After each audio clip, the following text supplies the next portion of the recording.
Hey everybody, this is Josh from CollectionDX.com with another review. This time we are looking at the Robot Neo-Anthropine Polynian Yume FG version, I guess. This is a re-release of this figure.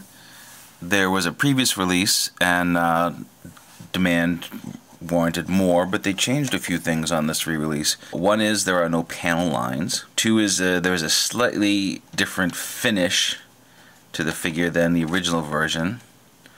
And three is they claim to have tightened up the joints to be more playable. Now, if that's what they did to this version, I would have hated to handle the first version because it's still kind of fall apart-ish. So that being said, let's take a look. It's also important to note that this toy was given to us as a sample by HobbyLink Japan, and there is a link in the description if you wish to purchase it after this review. I will say that it is a cool looking toy, but it's really more of a display model that you can pose. It doesn't hold up well to play. So here is Yume, Y-U-M-E. She is basically a android, a robot, wearing a somewhat of a schoolgirl outfit. Now, for this review, we are going to have a little counter, and we're going to have a little ding noise. And every time something falls off on this toy while I'm handling it, we are going to make a ding.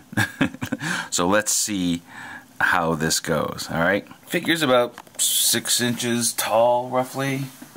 Yeah, about 6 inches tall.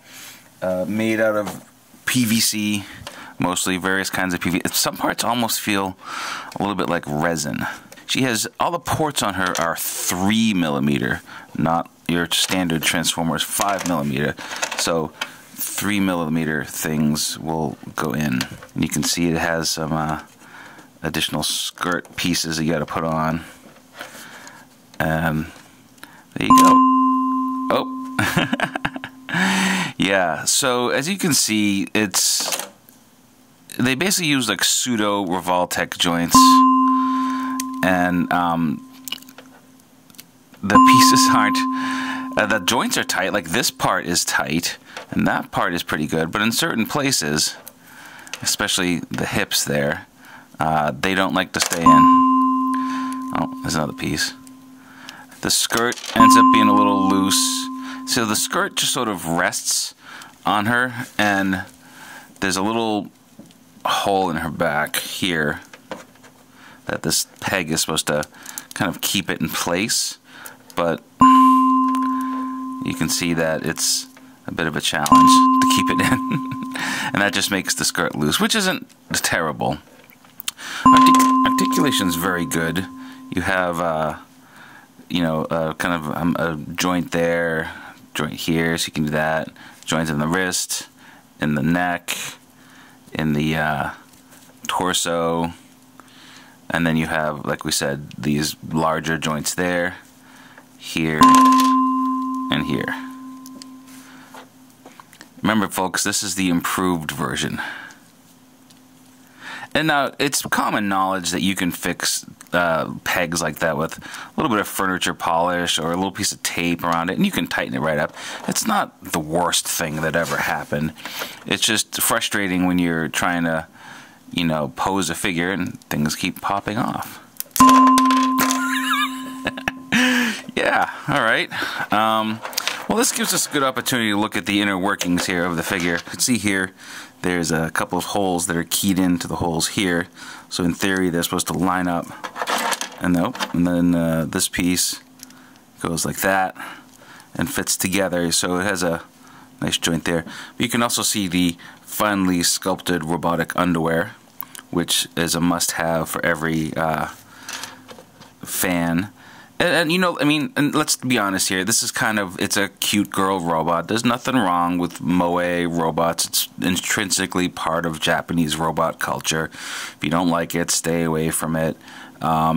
I think it's interesting in some cases, you know, and I've reviewed a lot of female robots over time, like the Drossels and the Bushoshinkis, and, you know, it's a fun aesthetic, I get it, but very rarely do they have robotic panties and sculpted asses.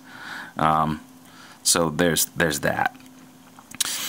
So the idea is that you can, hold on, the skirt over that, replace it. Come on. You get where I'm going with this. It's going to need a little bit of work if you are someone who is going to handle this piece and, you know, pose it on a regular basis. Like I said, tightening up these joints with a little bit of furniture polish, nail polish, even a piece of like clear tape that you just wrap around the joint will do wonders to firm this up. But as it is, it's a little loosey-goosey. So you've got the figure, which, you know, I'm going to put on the stand so it'll keep from falling apart. There we go. Now there is a backpack like any schoolgirl should have, and not a backpack, like a satchel, school bag, and that can plug in on her back like so. But there's also variant hands to hold the bag. And what's interesting about the hands is that this holding hand has the joints. I mean, there's no joint, and the regular hands do. So you can just boom, holding the bag, going to robot school. So that's that. There are different hands. There's opening hands, and the opening hands do have joints. We do use the joint, so you have to swap them out, and with my sausage figures it's tough to get them to work. You can get them in, and there you have little wafy hands, and be like, hey, I'm going to school. What else? Oh, different faces.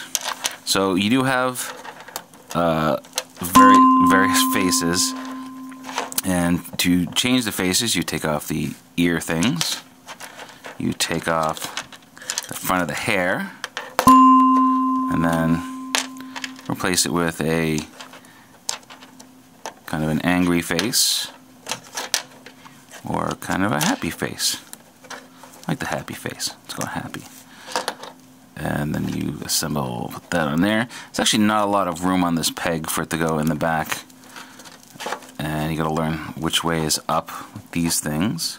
It's fun to look at. I mean, it's a real nice aesthetic, kind of like Virtual On meets Project ACO.